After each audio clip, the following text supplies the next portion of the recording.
Bismillahirrahmanirrahim. Assalamualaikum dan selamat sejahtera kepada semua yang tengah join kita punya Telegram live. Okay. So hari ni kita nak bincang tentang topik acid, base dan garam. Kita nak fokus benda-benda yang penting je sebab benda-benda yang basic kita rasanya dah ramai orang tahu kot. Macam apa itu base, apa itu alkali, apa itu acid kan. Tapi ingat kalau dalam maksud kan, macam contoh soalan tu dia tanya, apakah maksud acid? Okey, korang kena bagi macam dalam buku teks. Contohnya ni, acid ialah bahan kimia yang mengayon dalam air untuk menghasilkan ion hidrogen. H+. Kena bagi sama macam dalam textbook. Kita tak boleh create sendiri punya ayat. Okay? Kalau macam base pula, base ialah bahan kimia yang tindak balas dengan asid untuk menghasilkan garam dan air sahaja. Okay? So, yang peranan air ni rasanya daripada sekolah rendah kita dah tahu. Yang kalau tak ada air, bahan asid dan bahan alkali tak dapat menunjukkan dia punya keasidan dan kealkalian. Ni yang tentang warna kertas litmus lah. Okay, yang ni semua orang dah tahu.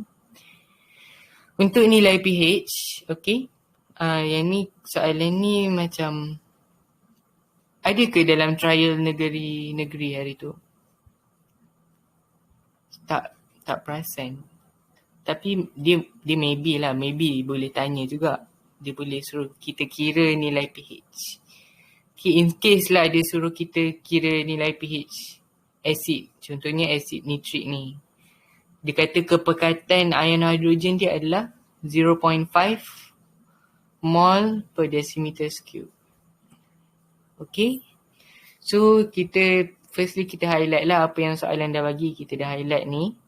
And then kita guna je rumus pH sama dengan negatif log kepekatan ion hidrogen. So kita dapatlah jawapan dia lebih kurang 0.301.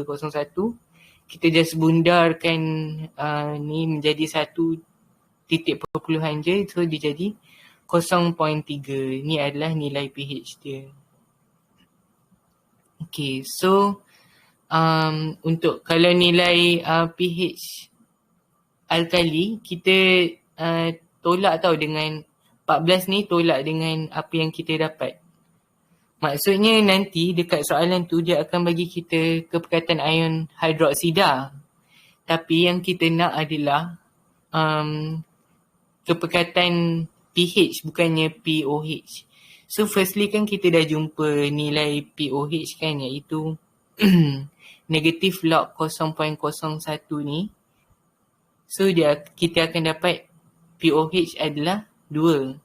So 14 ni kita tolak dengan 2. 14 ni adalah, kan nilai pH paling tinggi adalah 14. So disebabkan kita nak cari nilai pH, okay, bukan pOH tau. Okay, yang ni tersilap. Nilai pH bagi kalium hidroksida kat sini adalah 12. Okay. So yang ni basic juga. Okay, so kekuatan asid dan alkali pun basic. Okay, ramai dah tahu tentang kalau asid kuat macam mana nak tulis. Dia kata mengayon lengkap di dalam air, menghasilkan kepekatan ion hidrogen tinggi. Asid lemah sebaliknya lah. Okay, kalau asid kuat pun sama, tapi kita kena tukar. Tadi kepekatan ion hidrogen yang tinggi, yang ni kepekatan ion hidroksida yang tinggi. Alkali lemah sebaliknya. Okay, so semua orang dah tahu kan nama contoh-contoh asid lemah, contoh-contoh asid kuat. Okay, so macam asid etanoik, itu adalah asid yang lemah. Contoh asid kuat adalah asid sulfurik, asid hidroklorik. Okay, sebenarnya kan asid fosforik kan yang H3PO4 tu, H3PO4, dia bukan asid kuat tau, dia sebenarnya asid lemah. Walaupun dia triprotic. Triprotic tu apa pula? Ya Allah. So triprotic tu dia macam akan mengayon, macam ada 3 ion hidrogen yang akan mengayon apabila dilarutkan di dalam air. Yang monoprotic, diprotic, triprotic tu. Itulah dia. So sifat-sifat kimia, okey. Tindak balas ni kita dah tahu. Kepekatan larutan aqueous. Formula-formula ni MV per 1000 lah, okey. Tapi kan yang selalunya yang kita nak fokus malam ni, okey, adalah pada dekat sini.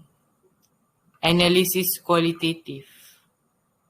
Kan biasanya yang ni lah yang keluar dekat dalam soalan struktur kita kan. Sekejap, mana analisis kualitatif? Okey, yang ni tindakan apa? Okey, analisis kualitatif. Kalau analisis kualitatif, dia ada berapa perkara kita kena tengok. Macam ni kita nak. Analisis kualitatif ni basically untuk kita kenal garam tu. Kalau kita nak kenal garam tu, kita kena tengok dekat berapa benda. Kita kena tengok empat benda. So yang pertama kita nak tengok kesan haba. Okay. Kalau kita panaskan garam tu, apa jadi dekat warna garam tu. Yang kedua kita kena tengok gas yang terbebas daripada pemanasan garam. Yang ketiga kita nak tengok anion dia. Contohnya macam adalah dia punya reaction yang kita kena buat untuk kita make sure yang yang ni ada anion. Dia ada ion klorida dekat dalam garam tu. And then kita buat ujian cation, ada 2, iaitu kita guna natrium hydroksida dengan dengan larutan amonia. And then last sekali yang ni just untuk kita bezakan beberapa benda lah dekat dalam analisis kualitatif ni. Okay, so jom kita tengok kesan haba dulu. Okay, kesan haba terhadap garam. Okay, kalau zinc dengan plumbum, dua-dua garam zinc klorida ke, zinc sulfat ke, zinc karbonat ke, semua warna putih. Plumbum klorida ke, plumbum sulfat ke, semua warna putih, okey. Tapi yang boleh membezakan antara garam zinc dengan plumbum ni adalah bila kita panaskan garam zinc, kan asal dia warna putih. Time dia panas, dia jadi warna kuning. Okay. And then bila dia sejuk, dia putih. So yang tu kita tahulah, ada zinc dekat dalam garam ni. Ada ion zinc dalam garam ni. So kalau kita nak tahu plumbum pula, memanglah mula-mula dia putih. Lepas tu dia jadi perang. And then akhir sekali barulah dia jadi kuning. Okay. Apa hasil pemanasan garam sebenarnya? Sebenarnya, hasil pemanasan garam adalah oksida logam. Betul tak? Okay, oksida logam.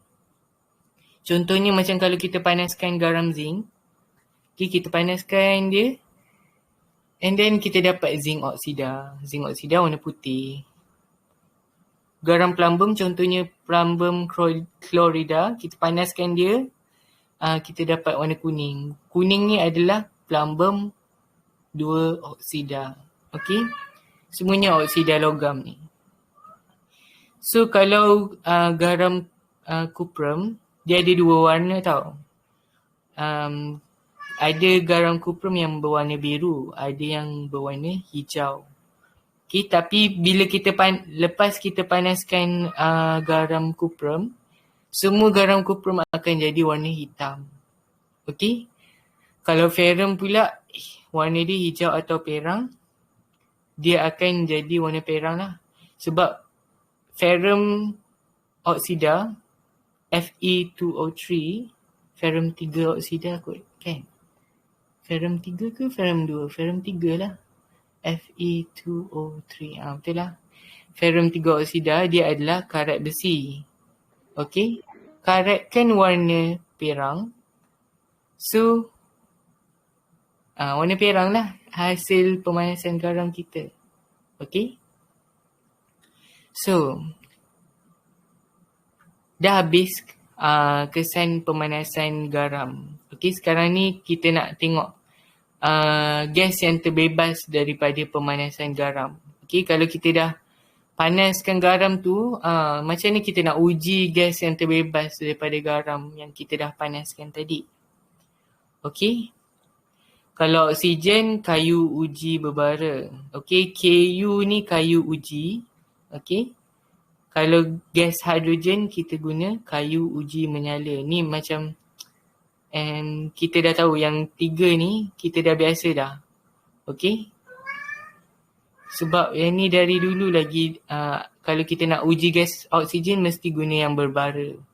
So nanti yang berbara tu dia jadi menyala. Kalau hidrogen pula sebaliknya. Kalau kita guna menyala, dia menghasilkan bunyi pop. Lepas tu dia terpadam. Okey. Kalau karbon dioksida, kita gunalah air kapur. Air kapur dia akan jadi keruh. Okey, yang benda-benda yang kita tak, maybe kita tak biasa adalah klorida pula. Klorin. Kalau dia bebaskan gas klorin, dia akan kalau kita letak kertas litmus biru ke merah, dia akan luntur. Sebab dia terlalu berasid. So dia akan lunturkan apa-apa kertas litmus yang lembap. Okey? Kalau gas nitrogen dioksida pula, okey, dia menukarkan kertas litmus biru kepada warna merah. Maksudnya dia berasid lah. Kalau gas hidrogen klorida, okey, ni bukan asid hidroklorik, okey. Sebab ada garam yang kita panaskan, dia akan bebaskan gas hidrogen klorida. Okey, kalau kita nak make sure yang gas ni adalah hidrogen klorida ataupun bukan, kita dekatkan dengan gas amonia. Okey. Sekejap. Oh, okey. So, kalau gas amonia pula, kita nak make sure yang dia betul-betul gas amonia, kita dekat dengan gas hidrogen klorida. Okey. So, sekejap. Okey. So, apa lagi? Maksudnya kalau gas hidrogen klorida dengan gas amonia ni, dia macam hubungan timbal balik. Macam sejarah pula. Okay? Maksudnya kalau kita nak uji gas HCl ni, kita gunalah NH3. Kalau kita nak uji NH3, kita guna HCl. Macam tu. Macam sejarah pula hubungan timbal balik ni. Okay, so kalau gas SO2, okay, kita nak uji dia macam mana? Okay, kalau kita alirkan dia dekat larutan kalium manganat 7 berasid, kan dia warna ungu kan? Daripada warna ungu tu dia jadi tak berwarna. Okay, kalau kita letak dekat kalium dikromat berasid, dia tukarkan warna dia daripada jingga, asal dia jingga, jadi warna hijau. Okay? So kalium manganat dengan kalium dikromat ni, dia famous dalam kimia tau, sebab dia akan mention dekat redox. Okay? So take note lah. Okay? So kita ada anion. Macam ni kita nak buktikan gas. Okay, kita nak buktikan gas ke apa ke, ataupun kita nak buktikan anion yang berada dalam garam tersebut. Okay, kalau dia ada anion, kalau dia ada ion klorida, Kalau kita tambahkan asid nitrik dengan argentum nitrat, dia akan ada mendakan putih. Mendakan putih tu siapa? Argentum chlorida. Kalau ion nitrat, kita tambah asid sulfurik cair. Yang ni dia kita kena tambah 3 benda lah. Mula-mula asid sulfurik cair. Lepas tu kita tambah ferrum 2 sulfat. Lepas tu larutan ferrum 2 sulfat. Lepas tu kalau kita tambah H2SO4 pekat secara cermat melalui dinding tabung uji, cincin perang akan terbentuk. Okey, kejap So, sekejap, saya ada sesuatu nak kena uruskan. So, sementara tu, korang tengok dulu soalan trial MRSM ni. Okey, nanti kita bincang.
Okey, ni adalah soalan trial MRSM.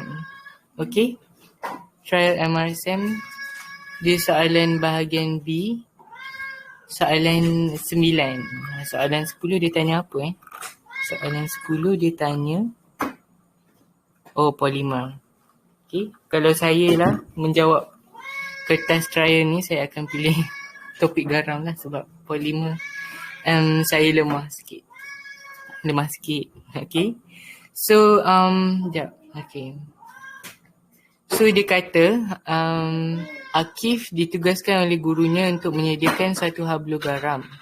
Okey. So, MRSM Putrajaya. Okey, tak wujud pun ni MRSM Putrajaya.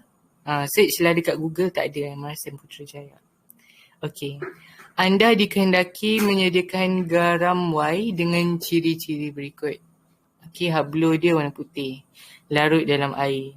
Terurai apabila dipanaskan menghasilkan pepejal perang ketika panas dan kuning ketika sejuk. Okey. Soalan tanya apa? Jom kita tengok. Okey, so bahan yang sesuai. Okey, kita highlight. Bahan sesuai, menyediakan garam Y. Lagi satu dia tanya persamaan kimia, penguraian garam. Okey. So, kalau kita nak menjawab soalan ni, kita of course lah kena tahu garam Y ni siapa sebenarnya kan. Kalau kita tak tahu, macam ni kita nak jawab. Okey, macam yang kita dah belajar, baru je kita belajar tadi. Okey, kesan haba terhadap garam. Okey. So, dia kata hablu dia berwarna putih. Okay, white crystals. So, it is soluble in water. It decomposes when heated to produce brown solids when hot and yellow when cold. Okay, So dekat sini kita dah tahu dah. Ni mesti garam plumbum. Okey. Dia adalah garam plumbum sebab kita dah belajar kan tadi. Ni. Okey. Kalau zinc, dia bila panas kuning, lepas tu bila sejuk dia putih. Kalau plumbum putih, perang, kuning. Macam tu. Okey. So, bahan yang sesuai digunakan untuk menyediakan garam white. Okey, sekejap. Okey, jom kita tulis di sini. Okey. Apakah bahan yang kita nak hasilkan garam apa? Sekejap. Okey. Kita nak hasilkan garam plumbum. Okey, PB. Okey, kalau garam plumbum kita boleh guna apa? Cuba bagi contoh. Okey.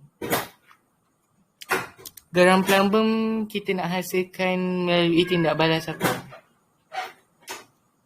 Kita boleh hasilkan garam plumbum melalui tindak balas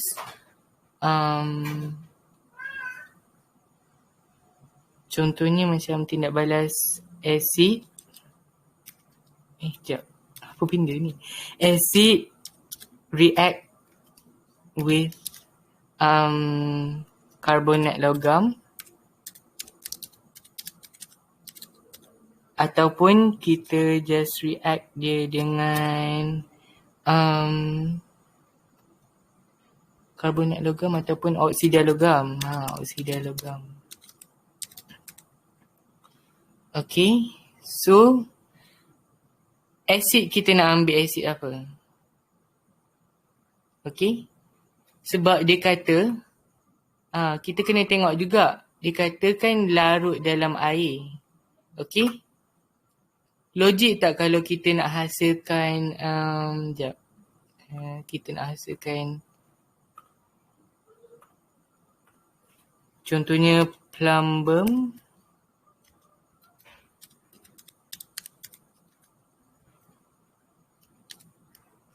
Dua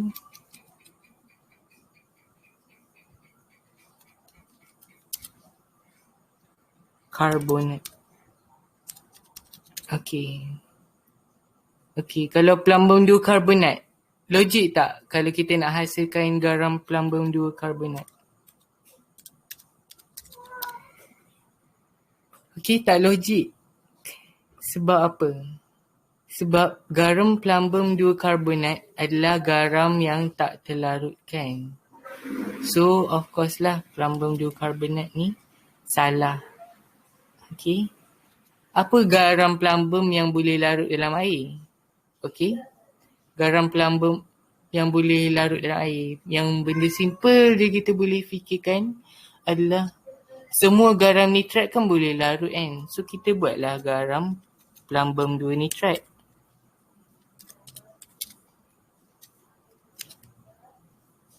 Okey.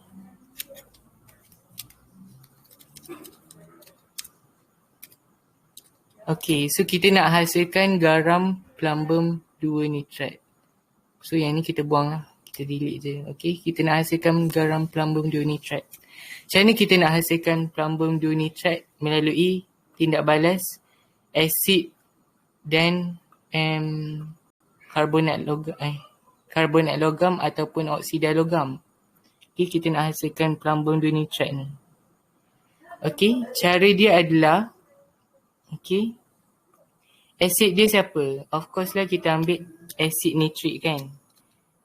Asid nitrik ataupun dalam English nitric acid react with apa contoh karbonat logam? Contoh pula. Of course lah plumbum 2 karbonat kan. Okey. Plumbum 2 karbonat. Tulis simbol je lah. PbCO3. Betul kan? Plumbum 2 karbonat. Ataupun kita guna oksida dia adalah plumbum 2 oksida. Okey. So kita nak hasilkan garam plumbum 2 nitrat. Okey, kita letak sini. Plumbum 2 nitrat. So.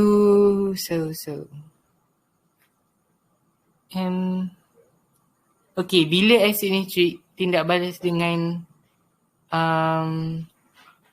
plumbum 2 karbonat, dia akan menghasilkan 3 benda kan. Okay, satu garam dia. Yang kedua ialah gas karbon dioksida. Lagi satu hasil dia apa? Siapa tahu? Okay. So, actually, okay. Nak tulis persamaan kimia tapi dia tak boleh nak kecilkan dia punya tu. Sekejap. Okay. Acid nitric HNO3 react with plumbum karbonat, plumbum 2 karbonat, okay, akan menghasilkan apa? Mana pergi simbol? Nanti ada orang kata, ni boleh guna simbol tu. Okay, arrow. Mencari juga simbol arrow ni. Okay, ni dia. Copy. Okay, kita paste. Jadi tak? Jadi. Menghasilkan yang pertama garam kita adalah of course lah plumbum 2 nitrat yang tadi kan. Plumbum 2 nitrat. Okay, kita kena buat dia punya simbol betul-betul. Apa benda yang aku buat ni? Tiba NO3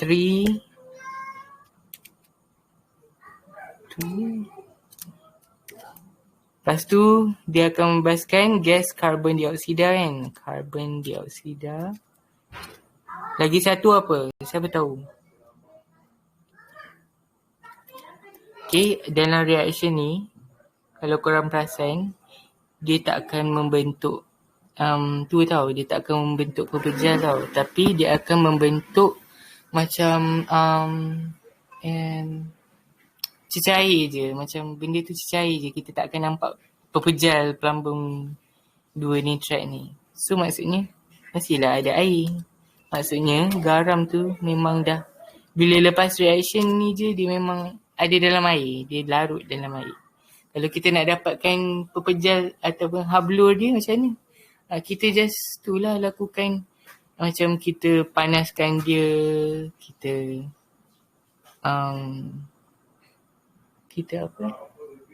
Kita turas lah apa semua tu. Yang prosedur eksperimen tu. Okay. Okay, lagi satu. Kita juga boleh react dengan apa? Kita react dengan, mana nak letak? Okay, dah penuh dah. Okay, kita react dengan HNO3 react dengan plumbum karbonat menghasilkan insyaAllah paste. Menghasilkan apa? Menghasilkan plumbum karbonat apa? Plumbum 2 oksida lah. Tadi dah plumbum karbonat. Okay. So, dia akan menghasilkan plumbum 2 nitrat. Ya Allah, copy je lah. Susah sangat nak type slow. Saya ni bukannya pelajar sains komputer ke apa. Okay, so apa lagi satu hasil dia? H2O lah kan. H2O. Dah seimbang ke persamaan kita? Okay, belum. Ni pun belum. Apalah.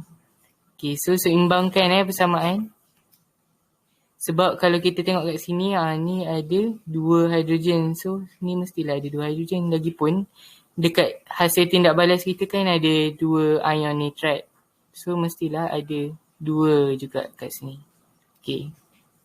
Dah seimbang. So, lepas tu, kita buat apa lagi? Kita check lah yang jawapan kan. Okay, kita firstly, kita kena nyatakan lah apa apa dia punya bahan yang sesuai. Bahan yang sesuai yang pertama asid nitrik. Okey. Kalau korang nak buat HNO3 dekat belakang dia pun boleh. Rajin kan? Okay, so number 2 kita tulis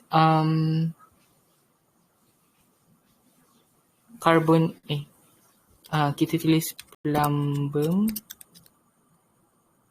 2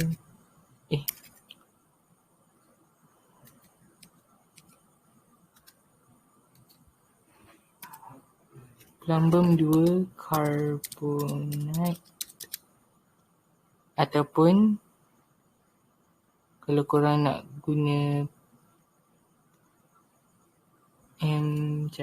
ataupun guna plumbum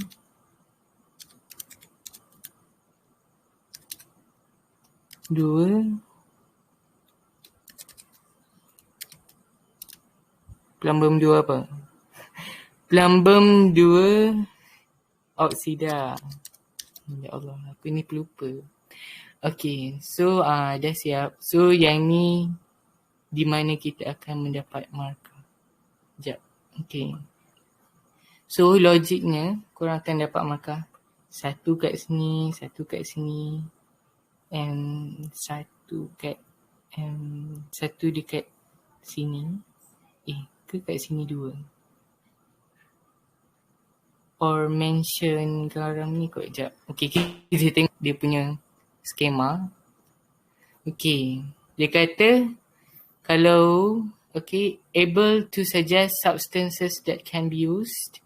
Okay, tadi sama ada kita guna lead to oxide or lead to carbonate. Okay, kita dapat satu markah. Then nitric acid. Okay, kalau dalam bahasa Melayu plumbum lah. Plumbum 2 oksida, plumbum 2 carbonate. Okay, tu dapat 2 markah. Markah kedua adalah able to write chemical equation for the decomposition. Decomposition ke? Penguraian garam, bukannya tindak balas ni. Okay, tengok careless. Tak dapat markah. So decomposition tu dia adalah yang dikata garam tu terurai. Okay, so decomposition of the salt is plumbum 2 nitrate. Okay, ni dipanaskan. Kalau korang nak letak simbol yang segitiga dekat bawah ni pun boleh. Contohnya macam ni kan, ada segitiga. Segitiga macam tu. Kan segitiga tu kan maksudnya pemanasan berlaku.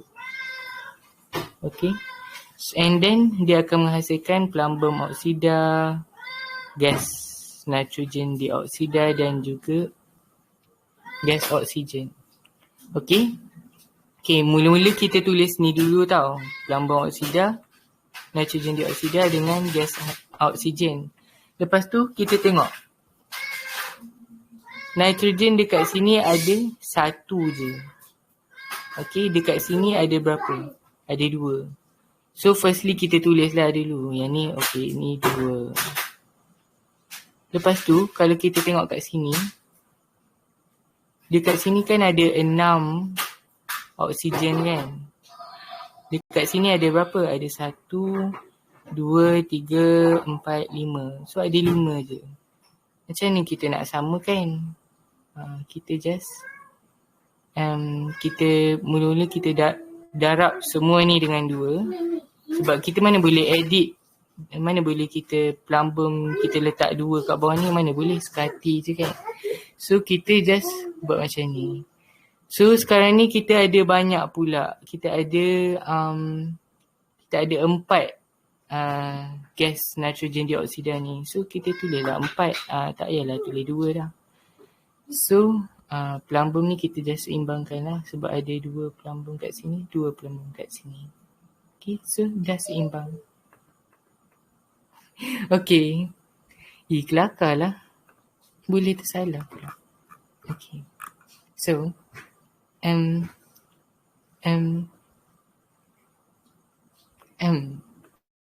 okay, tengok soalan trial. Tengok soalan trial dia. Soalan trial MRSM dia tentang garam 4 muka surat. Soalan A 1 muka surat. Soalan B 1 muka surat. Soalan C 1 muka surat. Soalan D 1 muka surat.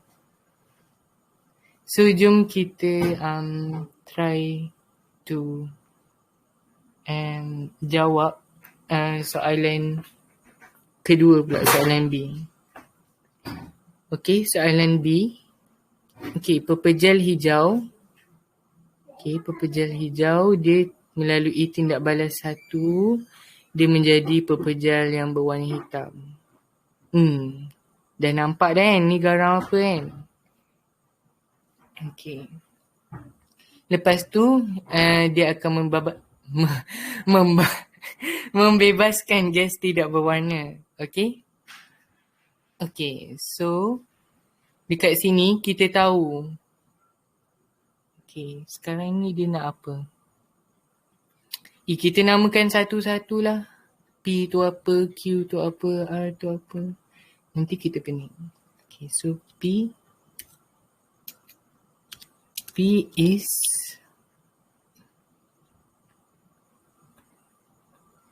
sebabkan dia pepejal hijau, lepas tu bila lepas kita panaskan, dia adalah garam kuprum. Kuprum. Q ialah of course lah kuprum oksida kan. Okay, kuprum 2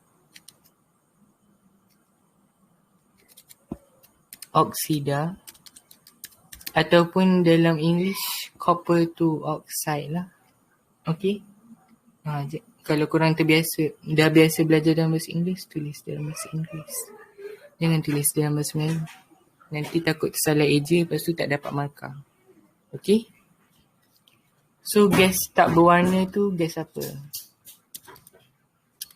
Itu nanti kita tengok. Okay. So pepejal Q, pepejal hitam Q, dia bila kita tambah dengan hidrogen klorida yang dilarutkan di dalam air. Okey, hidrogen klorida yang dilarutkan di dalam air ni maksudnya apa? Hydrogen chloride gas dissolved in water adalah asid hidroklorik sebenarnya. Dia saja buat ayat panjang-panjang nak confusekan kita. So actually ni adalah asid hidroklorik. Okay, bila tambah asid hidroklorik, dia jadi larutan aqueous biru R. Okay. So R kita dah tahu. Okay. R tu adalah kuprum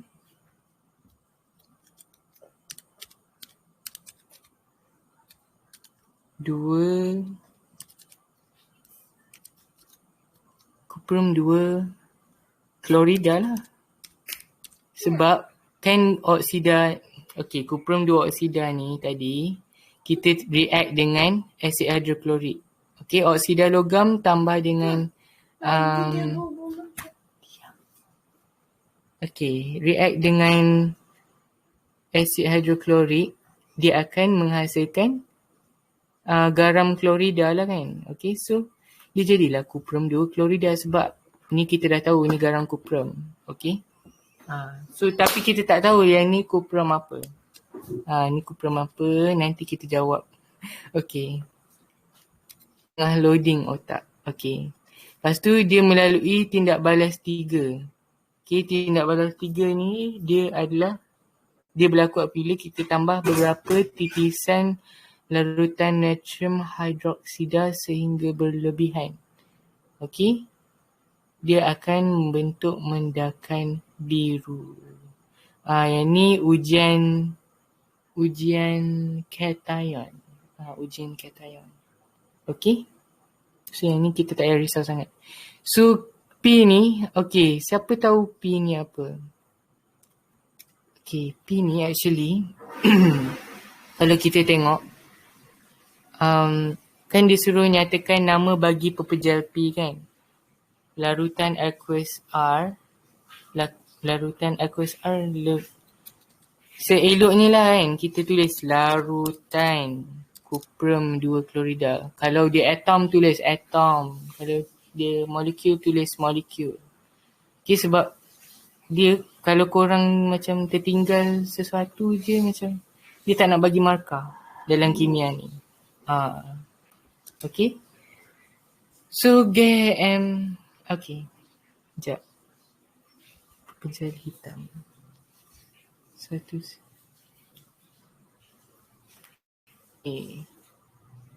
So, sekejap. Okay, saya tengok pemarkah dia. Dia 5 markah. Mengesahkan kehadiran anion dalam aqueous R. Okay. Kita jawab dulu yang lain. Sekejap. Okay, cara nak sahkan. Cara nak sahkan anion. Anion dalam apa? Dalam aqueous R.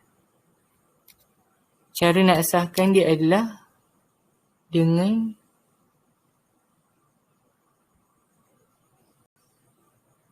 kan kita dah kata tadi kan, R tu adalah larutan kuprum 2 klorida kan.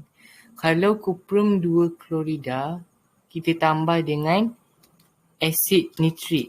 Okay, asid nitrik ataupun dalam bahasa Inggeris nitric acid.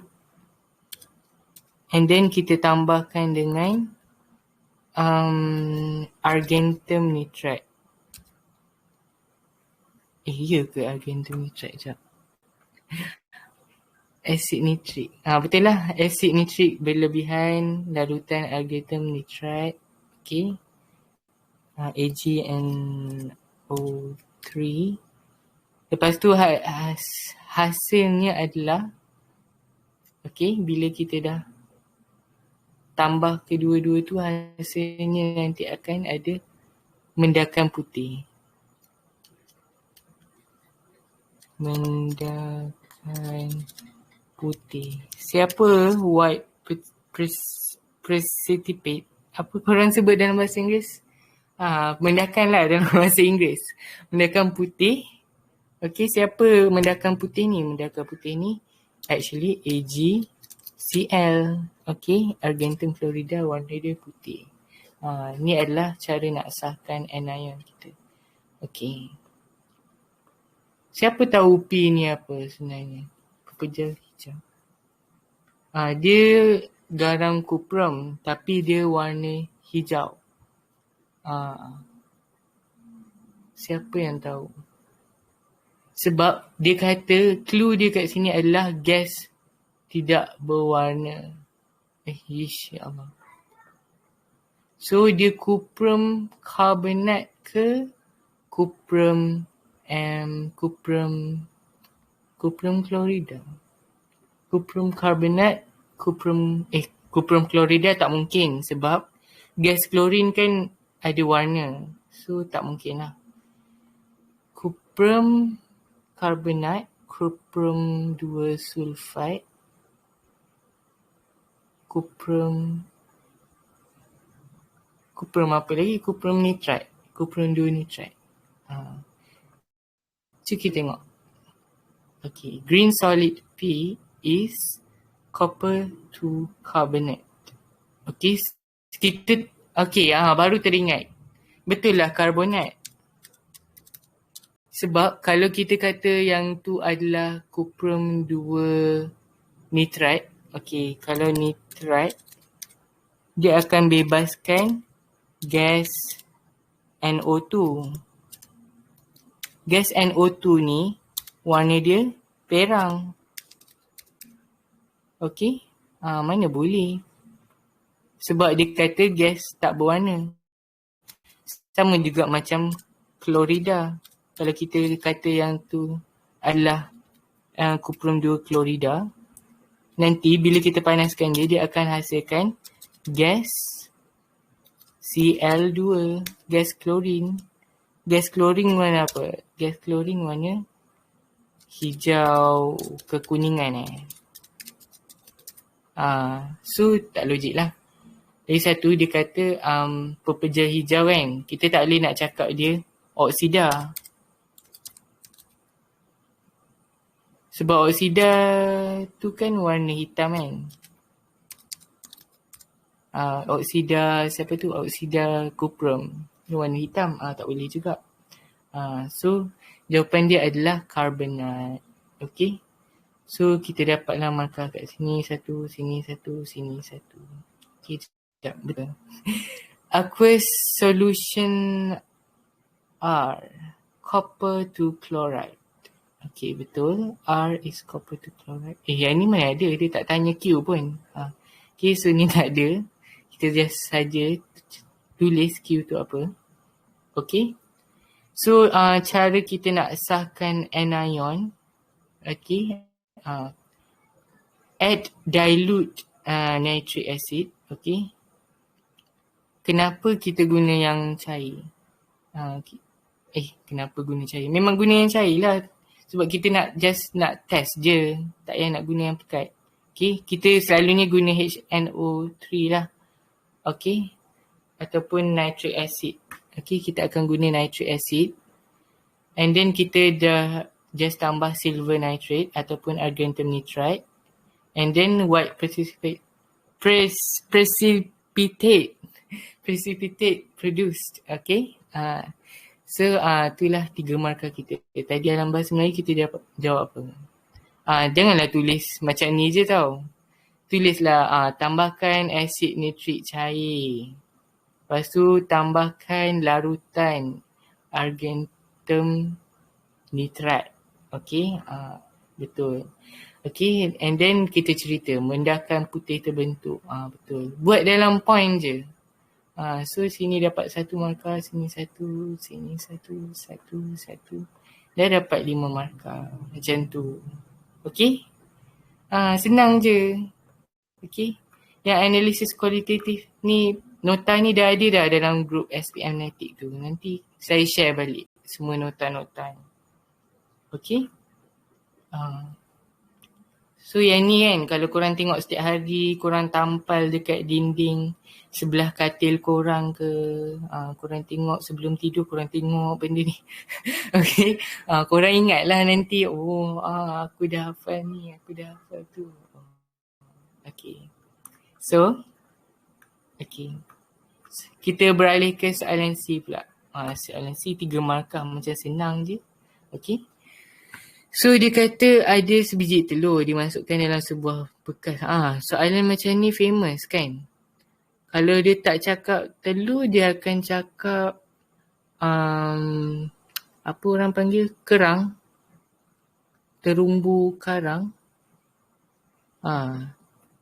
Bila kita letak dekat hydrochloric acid je, dia kata ada buih-buih. Bukan buih-buih, dalam kimia kita panggil dia gelembung gas tidak berwarna terbentuk. Dia kata J merupakan sebatian utama dalam telur tu lah. Okay, untuk menghasilkan sebatian L dan gas M. Namakan tindak balas bagi penghasilan sebatian J. Kenal pasti sebatian L, gas M. Okay. Yang ni kita dah tahu dah. Okay, kalau dia tanya, okay. Ni tips lah sebab dekat SPM selalu tanya tau. Dia kalau dia cakap telur ataupun macam hidupan dalam laut tu apa orang panggil terumbu karang Terumbu karang. Ya ke terumbu karang? Korang tak nampak pula nanti. Terumbu karang ataupun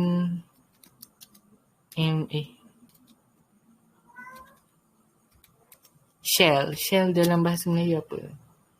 Cengkerang. Okay, cengkerang ke cangkerang? Cengkerang. In English kita panggil shell. Bukan shell isi minyak tu kan, shell cangkerang. Okay. Kalau ni korang set dalam minda korang yang dia ada ion carbonate. Okay, dia ada ion carbonate. Okay. And then kalau korang search kat Google, main compound of apa kita nak cari main compound of egg.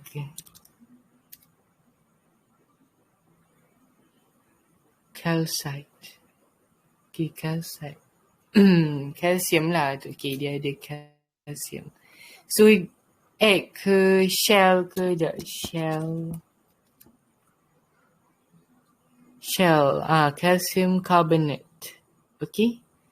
Copy. And then we just paste it here. So, dia ada ion carbonate. And then, of course lah kalau dia ada ion, dua kali tulis ion carbonate. Ada ion calcium. So, of course lah, dia adalah calcium carbonate. Okay, CaCO3. Okay. Sekejap. Betul ke CaCO3? CaCO3. Bukan Ca2. Oh, bukan. Okay. So telur ataupun terumbu karang ataupun cekerang ke dalam exam, dia kalau dia kata letak dalam asid lah, letak dalam tu, dia sebenarnya telur ni dia ada calcium carbonate. Itu dia nak cerita sebenarnya. So kita boleh cakap yang, okay, kita guna warna lain lah pula. Okay, kita guna hijau pula. Okay. So MJ is ialah, of course lah, calcium carbonate. CaCO3. Okay. Korang boleh start fokus yang ni sebab tengok try MRSM pun keluar tentang telur. Okay.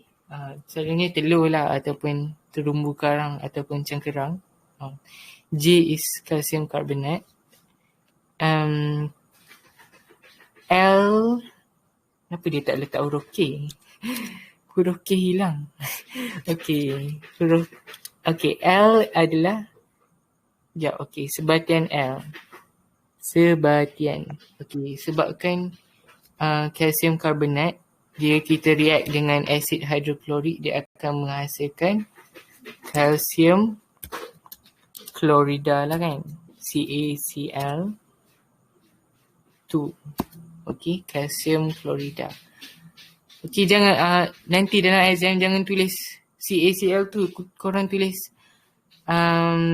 sebatian L. Tulis calcium, nama penuh dia calcium klorida, sebab nak selamat kan. Okay, sebab dia kata walaupun dia cakap kenal pasti, dia tak suruh, tapi dia macam selalunya kalau dalam kimia ni dia strict. Kalau korang tak tulis atom ke, korang tak tulis benda tu larutan ke, korang tak tulis nama penuh dia ke, dia tak nak bagi markah. So it is important lah untuk kita tulis dengan berhati-hati. So M, of course lah kalau kita react garam garam karbonat dengan asid hidroklorik, dia akan menghasilkan gas karbon dioksida. Tulis gas karbon dioksida. Okay. Dioksida. Okay. Ataupun dalam English carbon dioxide gas. Okay. So dia tak tanya J, dia tanya tindak balas ataupun reaction. Okay. Tindak balas apa? Tindak balas kimia bagi menghasilkan sebatian J. Yang ni yang kita selalu confuse. Yang mana ni?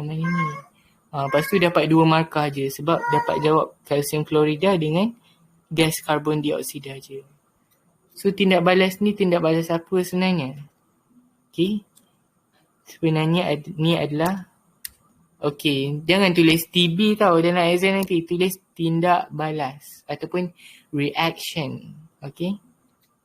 tindak balas antara asid dengan karbonat logam. Betul ke? Betul ke? Okey. Oh, double decomposition. Sekejap. Oh, betul lah. Penguraian ganda 2. Penguraian ganda 2. Lah. Tulis je lah penguraian ganda 2. Kenapa dia penguraian ganda 2? Walaupun dia... Sekejap. Okey, yang betul kan? Kalsium klorida. Kalsium klorida? Okey. Karbon dioksida.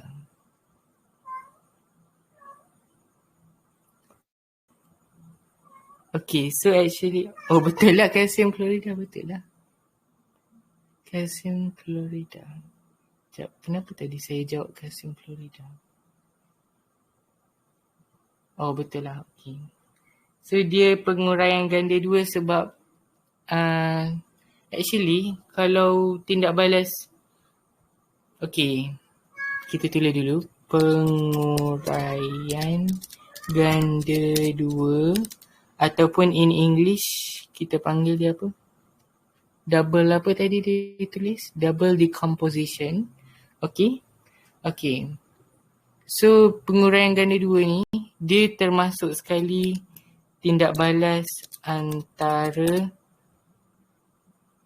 asid dengan karbonat. Asid dengan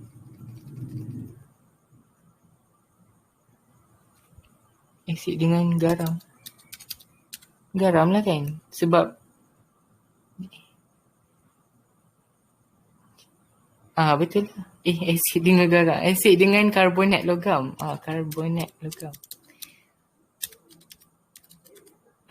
So, penguraian ganda 2. Kita tulis je. Kalau dia tindak balas antara asid dengan karbonat logam ni, salah. Okay, kita just tulis double decomposition ataupun penguraian ganda 2.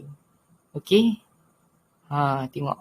Malam ni. Okay, yang ni just study. Okay, study session. So, don't be stressful.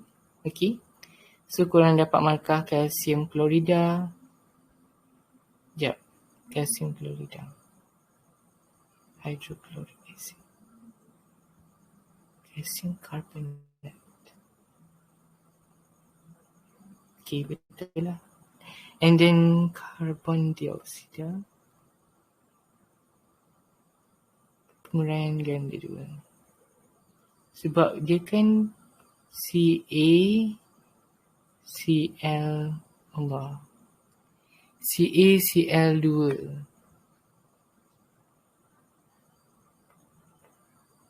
Kalau CaCl2, okey, jap. Kita tulis dulu reaction dia.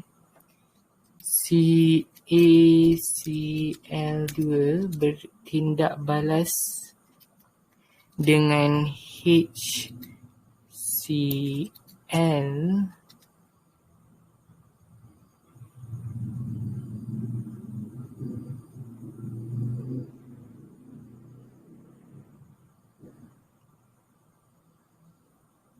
Okay.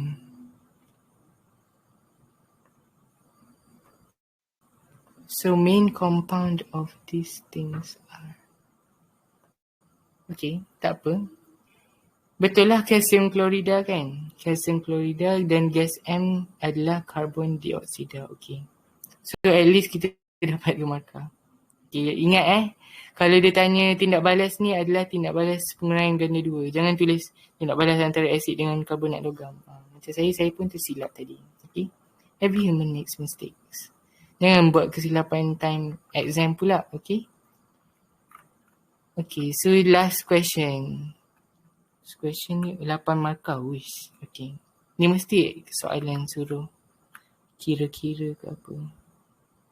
Okay. So dia kata X gram pepejal natrium hidroksida dilarutkan. Sebenarnya gambar ni kalau korang abaikan pun tak apa. Sebab dia tunjuk Rajah menunjukkan pepejal natrium hidroksida. Oh. Lepas tu dia letak gambar. Kalau tak ada gambar ni pun korang still boleh jawab juga soalan ni. Okay. So, untuk menyediakan 50 cm padu, nilai pH 13.7. Hitungkan nilai X dan isi padu air suling yang perlu ditambah ke dalam larutan tersebut bagi menghasilkan larutan baharu yang berkepekatan 0.1 mol per desimeter mol per desimeter padu. Apakah nilai pH larutan natrium hidroksida yang telah dicairkan dan terangkan perbezaan nilai pH kedua-dua larutan. Okay. Soalan ni sebenarnya complex and complicated. Sebab pertama sekali, dia dah cakap dia tak bagi tahu berapa gram natrium hidroksida tu yang dah dilarutkan dalam air suling untuk menghasilkan bla bla bla tu. Okay. Nilai pH dia pun dia bagi. So dia macam sedikit mencabar lah untuk menjawab soalan ni. Okay. Pukul berapa dia ni? Okay, dah nak pukul 10. So, sekejap, kenapa hang pula ni? Sekejap, biasa try. Okay. Dia memang tak nak saya tekan ke apa? Oh, okay. Okay, so ni padam. Okay. So, soalan D. Yang pertama sekali, we have to calculate the value of X correctly with the correct unit. Dalam kimia kena ada unit.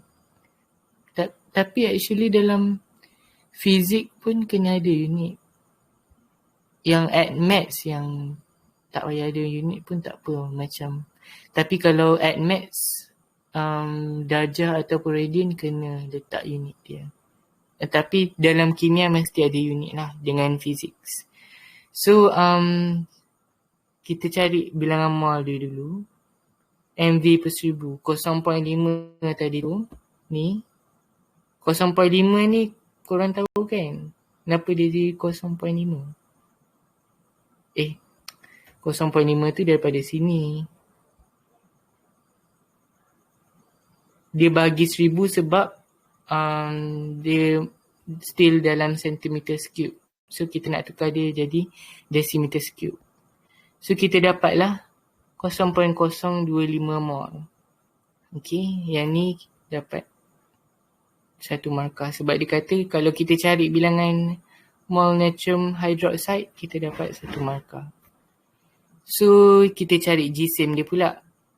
Jisim sama dengan jisim darab dengan jisim molar. Jisim molar mana kita nak dapat? Ni dia dah bagi dah dekat question ni. 40 grams per mol. 40 gram per mol. Okay. So darab je lah dapat 1 gram. So next is able to calculate the volume of distilled water needed to form 0.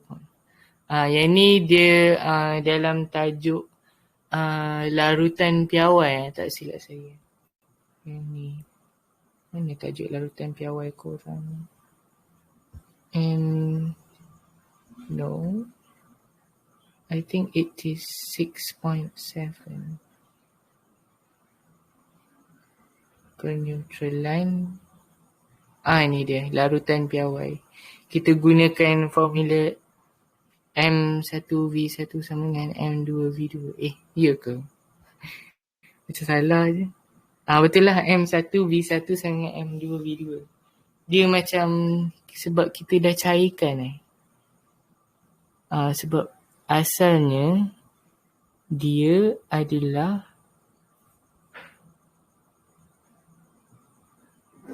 kita pekatkan. Okay, tapi kita cairkan dia sebab asalnya ni asalnya this is kepekatan asal dia adalah 0.1. 0.1 ni adalah kepekatan asal dia. Okay. So 0.5 is then I rasa dia punya kepekatan asal dia 0.5. yes. Terbalik. 0.1 pada terbalik kan dia punya ni. Dia punya formula tu. So you punya kalau skema dia bagi M1V1 sama dengan M2V2. Patutnya you tulis dulu M1V1 apa dia, M2V2 apa dia. Baru you buat insert dalam tu sebab tak mau punya. Yes, sebab yang ni kan skema jawapan. So dia tak bagi full working lah sebab dia nak bagi tahu mana cikgu tu boleh bagi markah, mana cikgu tu boleh. Sebenarnya kadang-kadang ada working yang macam tak, macam dia tak bagi markah lah. Kadang-kadang lah. Okay. So, tapi asalkan korang tengok soalan tadi. Sebab dia katakan, okay, ni yang pertama kan, yang 50 dengan 0.5. Okay, 50 dengan 0.5 ni adalah dia punya molarity dengan volume dia yang pertama. Okay, kepekatan dan kemolaran dia yang pertama. Okay, yang kedua, kita highlightkan dengan warna kuning lah. Sekejap. Okay. Dia bagi ni je. Larutan baharu dia adalah 0.1 mol per dm padu. Dia bagi kita molarity dia je. Okay. So, molarity ke? Molarity lah kan M. Okay. So, So, maksudnya yang lama kita letak dekat yang lama, yang baru kita letak yang dekat baru. So, korang buatlah working korang. So, akhirnya dapat volume yang baru adalah 250 cm padu. So, dia akan jadi lebih logik ni lagi cair lah kan. Sebab takkanlah kalau kita nak pekatkan larutan, kita kena buat apa? Kalau kita nak pekatkan larutan, kita macam selalunya kalau kita nak pekatkan larutan, kita akan tambah macam, contohnya garam lah kan. Korang nak pekatkan larutan garam tu, korang tambah garam tu. Ataupun kalau nak pekatkan, korang kena macam panaskan dia sampai banyak wap air tersejat. So dia jadilah pekat. Logiknya macam tu lah. Tapi yang ni dia kata dia tambah air. So dia akan jadi lebih cair. Okay. Markah yang keempat. Okay. Dia suruh kita cari volume of distilled water needed with correct unit. 250 tolak 50. Betul lah sebab 250 ni adalah dekat sini. Sekejap. Mana? Yang baru, yang 0.1 mol ni punya adalah 250. Yang ni 250. So, asalnya kan 50 kan? Sebab takkanlah jawapan kita 250 juga. Sebab 50 tambah 250 sama dengan 300. Dah jadi lain. So of course lah 250 tu kita kena tolak dulu dengan nilai asal dia tu. Okay. So barulah kita dapat 200. Maksudnya kita kena tambah 200 cm padu air untuk menjadikan kepekatan larutan tu 0.1 mol per desimeter padu. Okay. So dapatlah 200 kat sini. Okay. Markah yang seterusnya adalah tentang pH dengan pOH. Macam yang saya mention tadi, pH. Sebab ni kan dia kan natrium hydroxide. Natrium hydroxide is alkali kan. Bukan kan, tapi memang alkali. Memang alkali. Natrium hydroxide. Okay. So kalau natrium hydroxide, kita just tahu dia punya kepekatan. Okay, nasib baik yang ni adalah selalunya lah soalan macam ni dia akan bagi kita alkali kuat. Sebab kalau alkali lemah kan dia ada berapa peratus je yang bercerai menjadi ion hidroksida apabila dilarutkan di dalam air. Okay. So, mula cari nilai pOH, okay, ataupun kepekatan ion hidroksida dekat dalam tu. Okay, negatif log kepekatan ion hidroksida. Okay, kepekatan ion hidroksida mana kita nak ambil daripada ni, 0.1 tadi ni. Ni. Okay, benda ni kita bawa lah pergi sini. Letak sini. Okay, jauh dia bergerak. Okay, sebab kita nak cari nilai pH dia kan. Okay, and then kita dapat 1. Okay, pOH. Ni pOH tau. Kalau korang kata yang ni nilai pH, salah. Sebab 1 tu berasid. So kalau kita nak cari nilai pH, kita tolak lah. 14 tolak 1 sama dengan 13. Baru dapat 6 markah. Okay. So akhir sekali dia kata apa? Dia minta apa soalan ni? Apakah nilai pH ni? Okay. Terangkan perbezaan nilai pH kedua-dua larutan. Terangkan ni 2 markah. Yang pertama kita terangkan apa? Concentration. Sekejap, okay, kita highlight lah. Concentration. Okay. Concentration of hydroxide ions in diluted solution. Diluted solution in Malay language apa? Yang dicairkan. Betul lah yang dicairkan. Diluted solution is lower than in the standard solution. Standard solution is larutan piawai. Macam tu. Kita gunakan dia punya istilah-istilah dengan betul. Okay? So, yang tu yang pertama. Kita ceritakan kepekatan ataupun concentration dia. Sekejap. Okay, kita.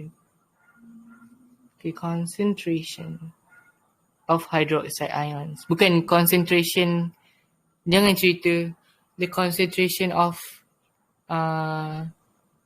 natrium hydroxide solution. Jangan cerita kepekatan larutan natrium hydroksida. Cerita kepekatan ion hydroksida. Okay. So the lower the concentration of hydroxide ion, the lower the pH value. Betul lah.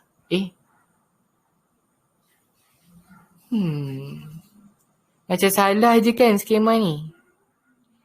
Kalau lower, betul. Kalau higher yang higher pH value. Sekejap, betul ke salah? Sebab kalau kepekatan ion hidroksida tu tinggi, kalau dia rendah, betul lah. Kalau rendah. Okay. So jangan confuse. Kalau kepekatan ion hidroksida tu tinggi, dia duduk dekat tempat yang lebih tinggi lah. Duduk tempat lebih tinggi. Dia duduk dekat nilai-nilai pH yang lebih tinggi. Okay. The lower the concentration of hydroxide ion, the lower the pH value.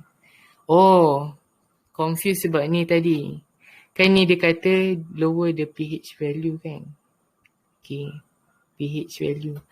Tapi kalau the lower the concentration of hydroxide ion, okay, the higher the pOH value. Tengok sekejap. Higher, sekejap. Kenapa tak keluar? Higher pOH value. Betul tak? Kalau kepekatan ion hidroksida rendah, nilai dia lagi tinggi.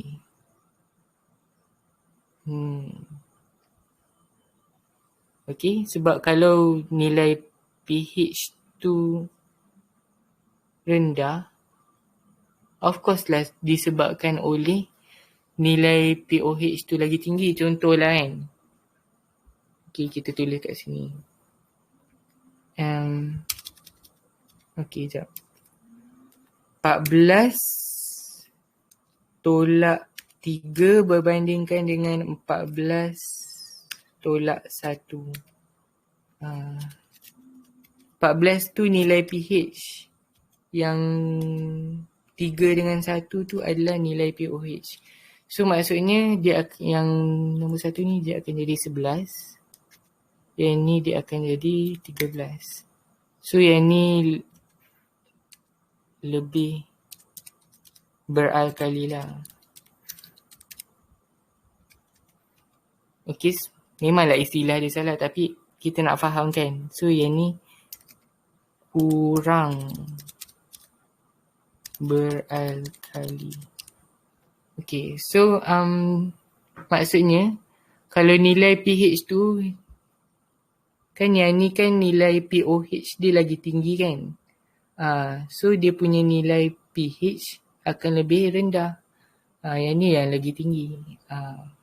Okay. Tu je yang confuse. Okay.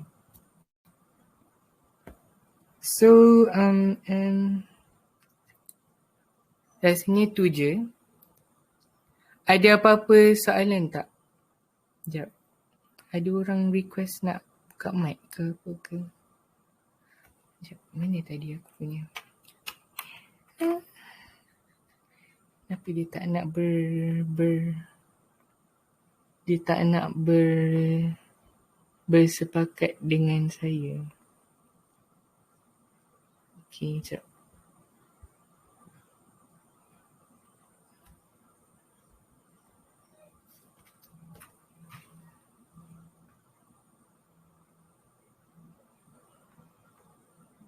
Allah, ada pun.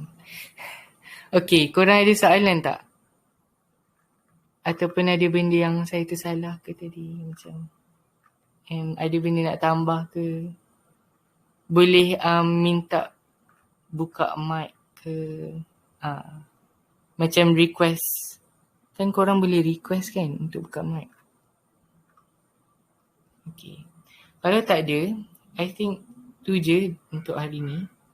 And kalau korang nak cari kertas trial ni, korang boleh jumpa dekat, korang kan pandai kan cari dekat internet, ada dekat grup-grup Telegram ada kan. Sebab saya tak berani nak share ni dekat grup SPM Natik sebab takut nanti ada isu ke apa ke. Okay. Tapi yang nota ni nanti saya bagilah. Lah, yang ni pun sepatutnya nak buat malam ni tapi tak sempat. Okay. It's okay. Tapi recording ni dia saya akan upload dalam YouTube ke apa ke. Nanti saya letak kat Telegram. Okay? Okay. Itu sahaja. Ke korang nak Miss Fana? Oh yang ni famous ni. Okay. Tak ada apa-apa. Okay. Itu sahaja daripada saya. Sekian. Terima kasih. Assalamualaikum dan selamat sejahtera.